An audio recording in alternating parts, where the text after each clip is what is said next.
जिंदगी में बुरी परिस्थितियां तो आती ही है।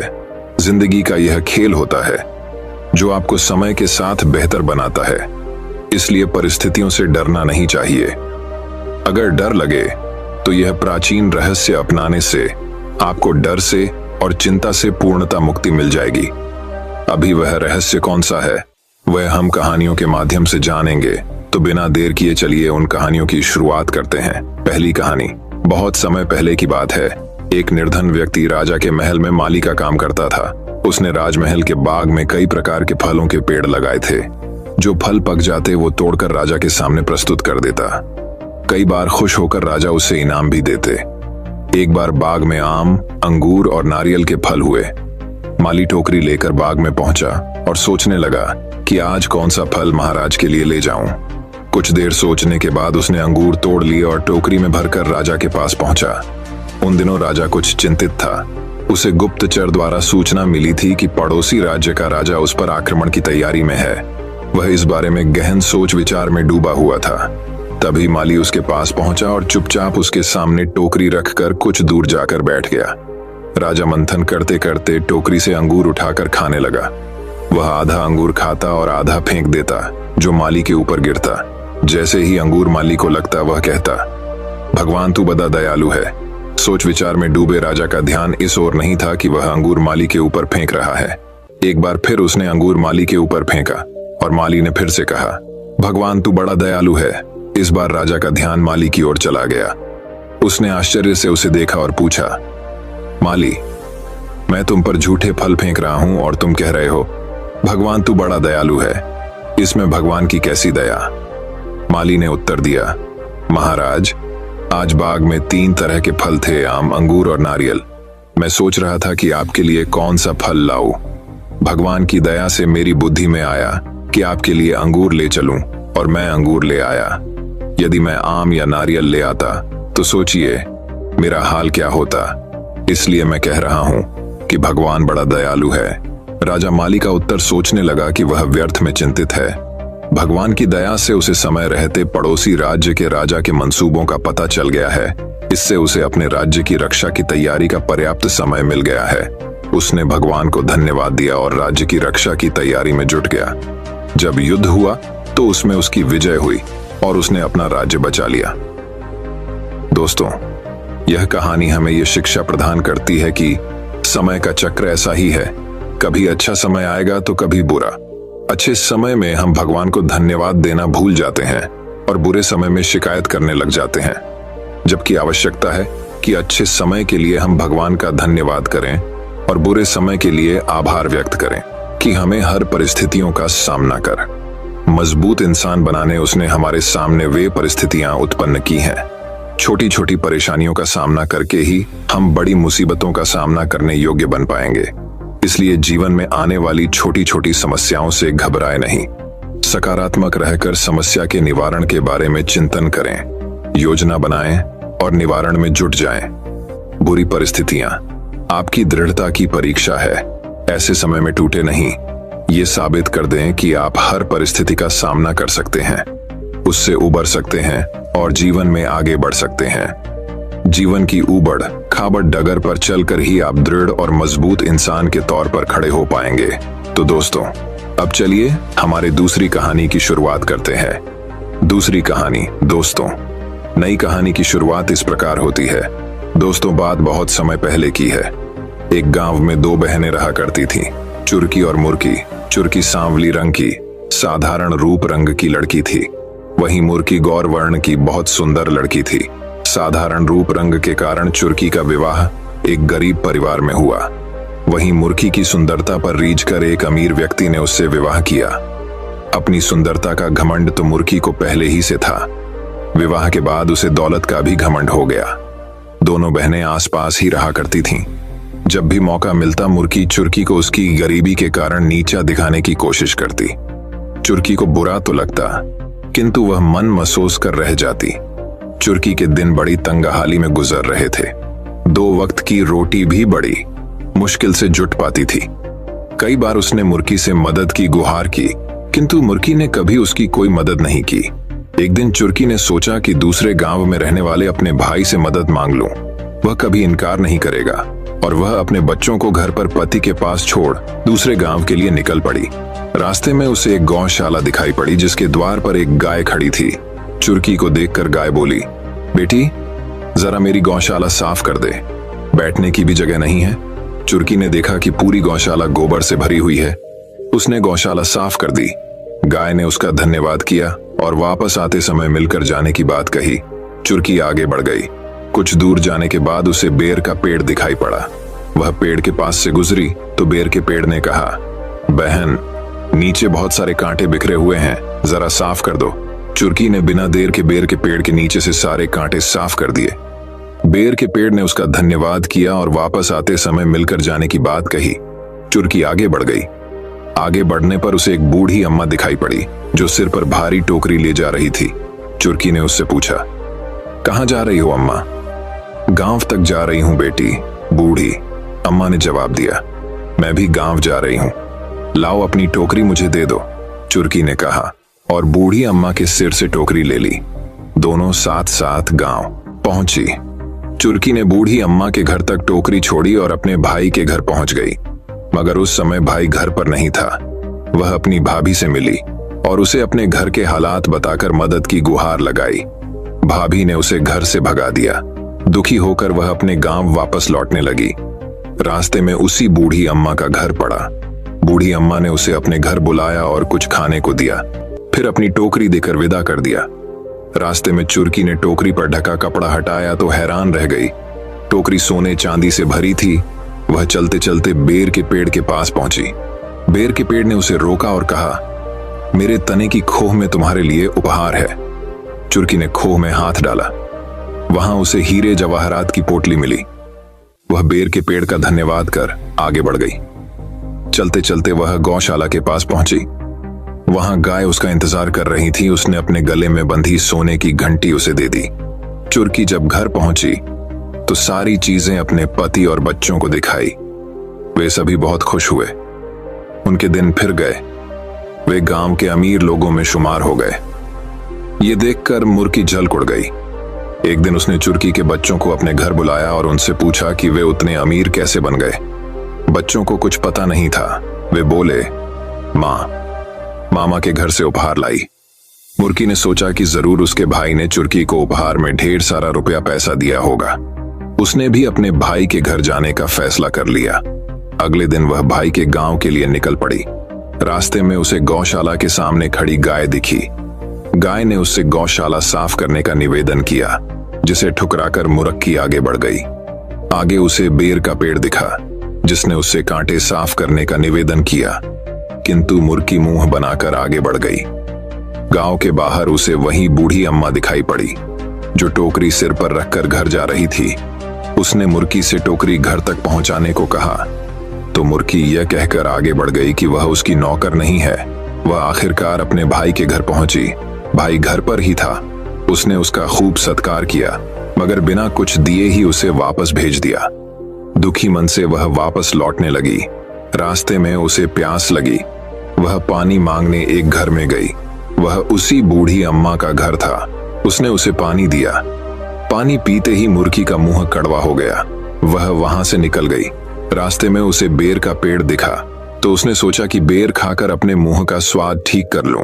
वह बेर तोड़ने के लिए आगे बढ़ी तो उसके पैर में कांटे चुभ गए। उसके पैर लहू लुहान हो गए। किसी प्रकार चलते हुए वह गाय के गौशाला तक पहुंची। वह दर्द के मारे कराह रही थी। वह वहीं टीले पर बैठने को हुई तो गाय ने उसे सींग मारकर गिरा दिया। उसकी कमर टूट गई। किसी प्रकार वह घर पहुंची और महीनों बिस्तर पर पड़ी रही। उसे अपने बुरे व्यवहार, घमंड और लालच का फल मिल गया था। दोस्तों, यह कहानी हमें ये शिक्षा प्रदान करती है कि कभी घमंड नहीं करना चाहिए और हमेशा दूसरों की सहायता करनी चाहिए। हमें वही फल स्वरूप मिलता है जैसे हमारे कर्म होते हैं। तो दोस्तों, अब चलिए हमारे तीसरी कहानी की शुरुआत करते हैं। तीसरी कहानी, परेशानियों का हल। एक छोटे से गांव में एक बोहद बद्धा जमींदार रहता था, जो कि बहुत आमिर था। गांव का छोटे से छोटा फैसला करने के लिए भी सारे गांव वाले उसी के पास जाते थे और उसी से राय लेते थे। एक बार उस जमींदार की आंखों में किसी तरह का इन्फेक्शन हो गया। उसने गांव के सारे हकीमों से अपना इलाज करवाया, लेकिन उसकी आंखें ठीक नहीं हुई। वो जब भी आंखें खोलता था तो उसे बड़ी तकलीफ हुआ करती थी। फिर कुछ दिनों के बाद वो अपनी आंखों का इलाज करवाने के लिए गांव से बाहर चला गया। बाहर के डॉक्टरों ने उसकी आंखों का चेकअप किया और उस जमींदार से कहा कि आपकी आंखों में एक तरह का इन्फेक्शन हो गया है। आपकी आंखों के सामने हरे कलर के अलावा अगर कोई दूसरा कलर आया तो आपकी आंखें जलने लगेंगी, उसमें तकलीफ होने लगेंगी। जब जमींदार ने यह बात सुनी तो वो डर गया और बहुत ही परेशान रहने लगा। और अब वो जमींदार ज्यादातर अपनी आंखें बंद ही रखने लगा था, क्योंकि उसके आसपास दूसरी चीजें भी थीं जो कि हरे कलर की नहीं थी। वो जमींदार दिन रात बस इस प्रॉब्लम के सल्यूशन के बारे में ही सोचने लगा था और परेशान रहने लगा था। कई दिन सोचने के बाद उसके दिमाग में एक आइडिया आया। उसने अपने नौकरों को बुलाया और कहा, इस सारे गांव को हरा कलर मारकर हरा कर दो। गांव में जहां जहां भी जाता हूं सारी जगह को हरा कर दो। उस जमींदार के कहने पर सारे गांव को हरा कर दिया गया। लेकिन इतना सब कुछ करने के बाद भी कुछ चीजें ऐसी थीं जिसे वो हरा नहीं कर सकता था। जैसे कि आसमान जो हमेशा नीला रहता है, उसके शरीर का कलर, रोटी का कलर और भी बहुत सी चीजें ऐसी थीं जिसे वो हरा नहीं कर सकता था। एक दिन एक लड़का उस गांवों से गुजर रहा था। जब उस लड़के ने देखा कि उस गांव में सारी चीजें हरे कलर की है तो उस लड़के ने वहां के कुछ गांव वालों से पूछा, यहाँ सब हरे कलर का क्यों है? तो गांव वालों ने उससे कहा कि हमारे गांव में एक जमींदार हैं जिनके आंखों में इन्फेक्शन हो गया है और वो हरे कलर के अलावा अगर कोई दूसरा कलर देखते हैं तो उनकी आंखें जलने लगती हैं। ये सुनने के बाद वो लड्डू का उस जमींदार के घर गया और जमींदार से बात की। उसने कहा, आपने अपने आंखों की वजह से सारे गांव को हरा कर दिया है। इस प्रॉब्लम का सलूशन तो बहुत ही सिंपल था। आप एक हरे कलर का चश्मा लगा लीजिए जिससे आपको सारी दुनिया हरी दिखेगी। दोस्तों, हमें इस कहानी से ये सीखने को मिलता है, कई बार हमारे प्रॉब्लम का सलूशन बहुत ही छोटा सा और बहुत ही छोटा होता है, लेकिन हम उस प्रॉब्लम के बारे में सोच कर उस प्रॉब्लम को इतना बड़ा कर देते हैं, फिर जहां से कोई सलूशन नजर नहीं आता है। तो दोस्तों, अब चलिए हमारे चौथी कहानी की शुरुआत करते हैं। चौथी कहानी, सही समय। एक बार एक आदमी ने मेंढक को पकड़कर एक बर्तन में डाल दिया। फिर उस आदमी ने बर्तन के अंदर थोड़ा सा पानी डाल दिया। बर्तन इतना बड़ा भी नहीं था कि मेंढक उसे छलांग ना मार सके, लेकिन उस मेंढक ने ऐसा नहीं किया। फिर उस आदमी ने बर्तन को स्टोव पर रख दिया और बर्तन के नीचे आग लगा दी। फिर धीरे धीरे बर्तन के अंदर का पानी गर्म होने लगा। उस बर्तन के अंदर जो मेंढक था वह पानी के टेम्परेचर के हिसाब से खुद को एडजस्ट कर रहा था अपनी एनर्जी से। पानी का टेम्परेचर धीरे धीरे बढ़ने लगा, मतलब कि धीरे धीरे और भी ज्यादा गर्म होने लगा, और मेंढक अभी भी अपनी एनर्जी का इस्तेमाल करते हुए टेम्परेचर के हिसाब से अपने बॉडी को एडजस्ट कर रहा था। अब एक समय ऐसा आया कि वह पानी बहुत ही ज्यादा गर्म हो चुका था और मेंढक की सारी एनर्जी भी खत्म हो चुकी थी, और अब वह मेंढक चाह के भी बर्तन से बाहर नहीं निकल सकता था और उस बर्तन से छलांग नहीं मार सकता था, क्योंकि उसके अंदर अब उतनी एनर्जी ही नहीं बची थी कि वह छलांग मारकर वह बर्तन से बाहर निकल आए, क्योंकि उसने अपनी सारी एनर्जी शुरुआत में ही पानी के टेम्परेचर के साथ एडजस्ट करने में लगा दी थी। और अब उस मेंढक के अंदर कुछ भी एनर्जी नहीं बची थी, जिसकी वजह से वह मेंढक उसी पानी में ही मर गया। इस कहानी से हमें यह सीख मिलती है कि अगर वह मेंढक चाहता तो शुरुआत में ही छलांग मारकर उस बर्तन से बाहर आ सकता था, क्योंकि बर्तन ज्यादा बाद भी नहीं था, लेकिन उसने ऐसा नहीं किया। उसने अपनी सारी एनर्जी एक ही जगह पर लगा दी थी, पानी के टेम्परेचर के साथ खुद को एडजस्ट करने में। और जब आखिर में उसके पास कोई ऑप्शन नहीं बचा सिवाय उस बर्तन से बाहर निकलने में, तब वह ऐसा कर नहीं सका, क्योंकि उसकी अंदर की सारी एनर्जी खत्म हो चुकी थी। मेंढक की मौत किस वजह से हुई? गर्म पानी की वजह से नहीं, मौत हुई सही समय पर छलांग न करने की वजह से। हम भी इसी तरह अच्छे वक्त का इंतजार करते रहते हैं। अच्छे वक्त का इंतजार मत करो, बस छलांग लगा दो। सब कुछ सही करने का सोचकर मत कूदो, क्योंकि ऐसा सोचोगे तो कभी कूद ही नहीं पाओगे। कहते हैं सबसे अच्छा कूदने का वक्त तब होता है जब आप तैयार नहीं होते हो, क्योंकि असली तैयारी कूदने के बाद शुरू होती है। और अपनी एनर्जी एक ही चीज पर वेस्ट मत करो, हमेशा अपनी एनर्जी को बचा कर रखो सही चीजों को वक्त देने के लिए, इससे आपकी इंप्रूवमेंट हो। आज के समय में बहुत से लोग अपनी एनर्जी फिजूल चीजों पर लगा रहे हैं और जब वह बाद में कुछ मीनिंगफुल करने के लिए बैठते हैं तो उनके अंदर इतनी एनर्जी और वक्त नहीं रहता है जिससे वह उस काम को कर सके, और वह एक जगह पूरी तरह से फोकस नहीं कर पाते हैं। तो दोस्तों, अब चलिए हमारे 5वीं कहानी की शुरुआत करते हैं। 5वीं कहानी एक बार की बात है। एक शिकारी था जो पक्षियों का शिकार करता था। एक दिन और शिकारी मार्केट जाता है और अपने लिए मार्केट से एक डॉग खरीदता है।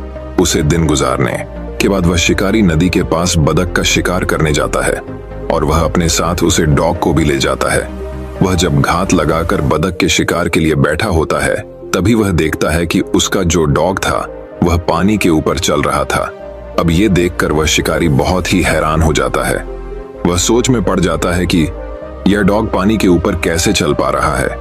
ये देखकर वह शिकारी हैरान हुआ और साथ ही साथ बहुत खुश भी हो जाता है। उसने सोचा, जब मैं इस डॉग को अपने दोस्त को दिखाऊंगा तब वह भी हैरान हो जाएगा और मैं उसका चेहरे का रिएक्शन देखूंगा।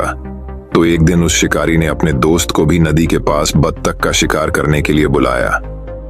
उस शिकारी ने अपने डॉग से बहुत सारी बत्तखों का शिकार किया क्योंकि वह डॉग पानी के ऊपर चल सकता था। जब उस शिकारी के दोस्त ने इस डॉग को पानी के ऊपर चलते हुए देखा तब उसने कुछ भी नहीं कहा और ना ही उसे कोई हैरानी हुई।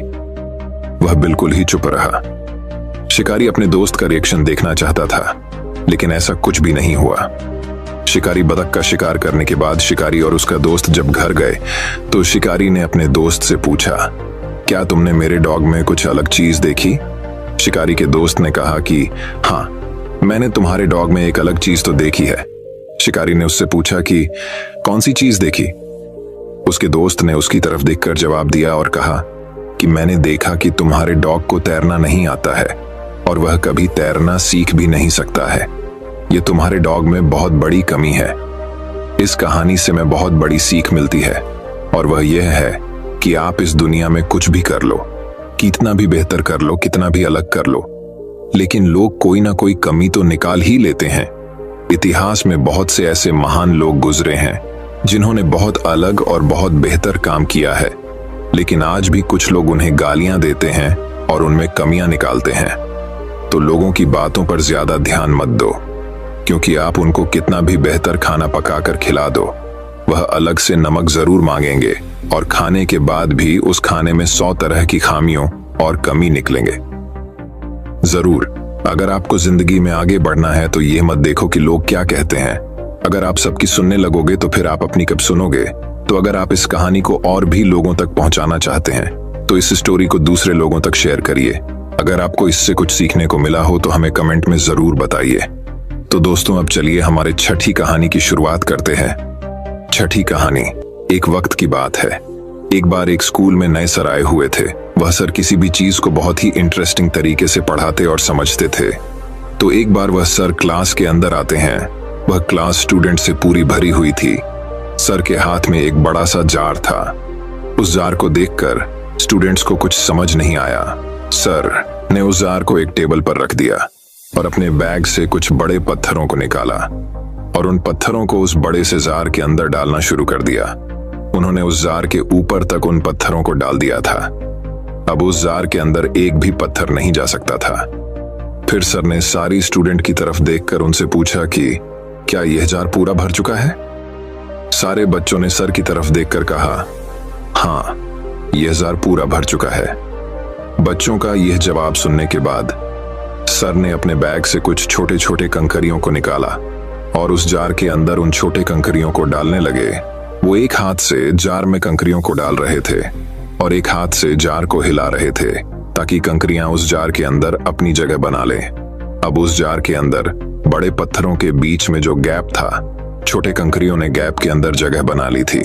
सर ने उन छोटे कनकारियों को भी जार के ऊपर तक भर दिया और फिर से सारी स्टूडेंट की तरफ देखकर कहा, क्या अब ये जार पूरी तरह से भर चुका है? इस बार सभी स्टूडेंट्स खामोश थे और बोलने के लिए हिचकिचा रहे थे, लेकिन फिर भी कुछ स्टूडेंट्स ने हाँ में जवाब दिया और सर की तरफ देखकर कहा, यस सर, ये जार अब भर चुका है। तभी सर ने इस बार अपने बैग से एक डिब्बा निकाल जिसमें रेत भरी हुई थी और फिर उस जार को रेत से भरने लगे। फिर रेत जार के छोटे छोटे गैप में जाकर बैठ गई जो कंकर और पत्थरों के बीच में थी।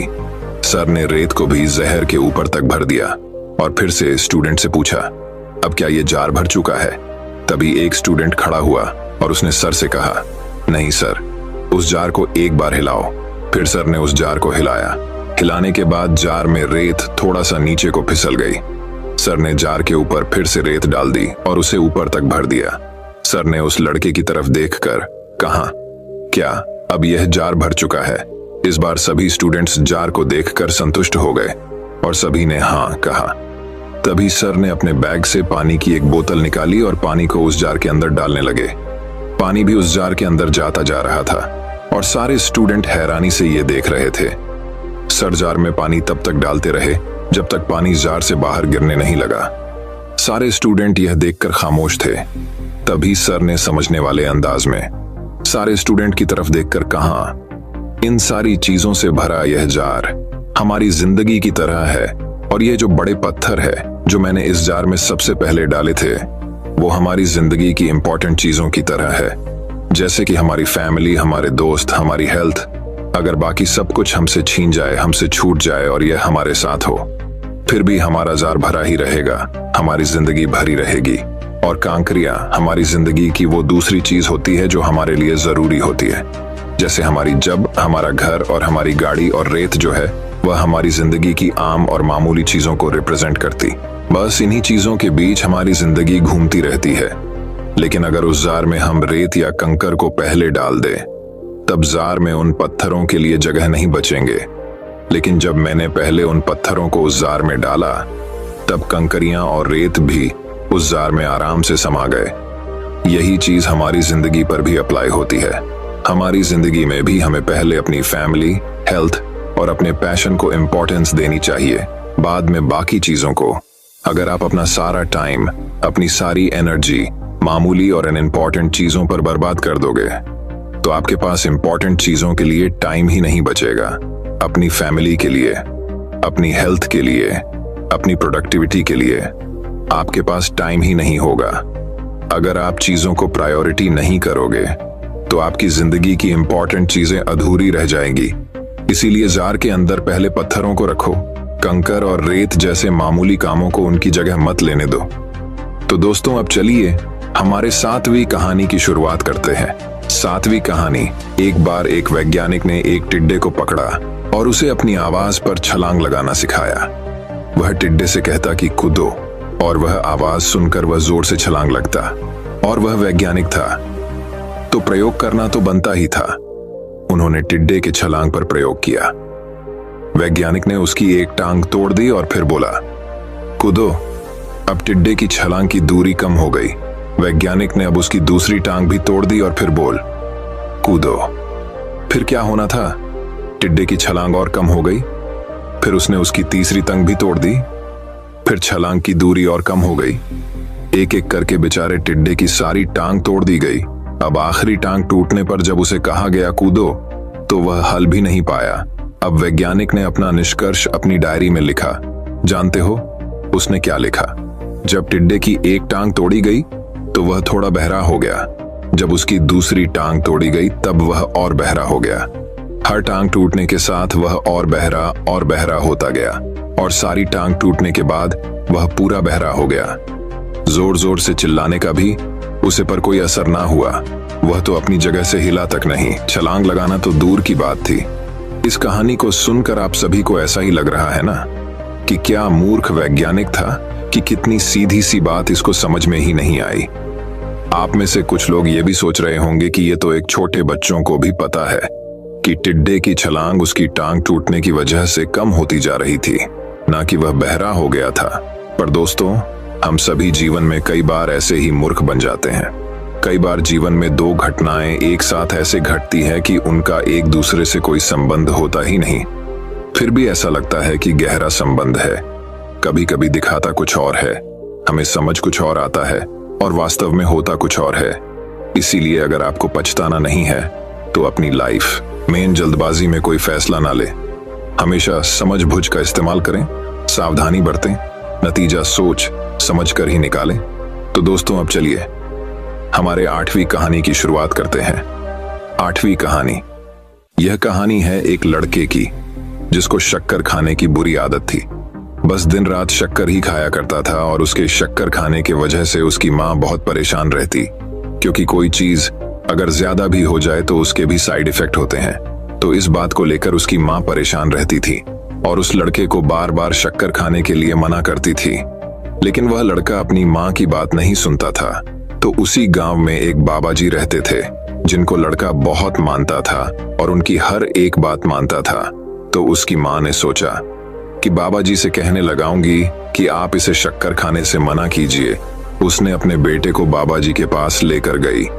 बाबा जी एक पेड़ के नीचे बैठे हुए थे।